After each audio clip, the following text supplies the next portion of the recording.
Is it actually possible to install Brave Browser on your television? If you're using a regular TV, most of the time you can't directly install Brave. It's not usually available in TV app stores like Samsung or LG by default. But if your TV is running Android or Google TV, then yes, it's possible. Here is how. First, open the Google Play Store on your television. Search for Brave Browser. If it appears, just click install. That's the easiest way. Now, if it doesn't show up, you can just sideload it. That means go to settings, security, and then enable install unknown apps. Then download the Brave APK from a trusted source using the TV browser or transfer it using a USB drive. Open the APK file and install it manually.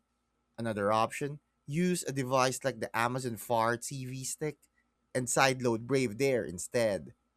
What really matters is knowing what operating system your TV runs. That determines everything. So, yeah, it's possible, but only if your TV supports Android based apps. That's it. Thanks for watching. Make sure to subscribe for more useful content.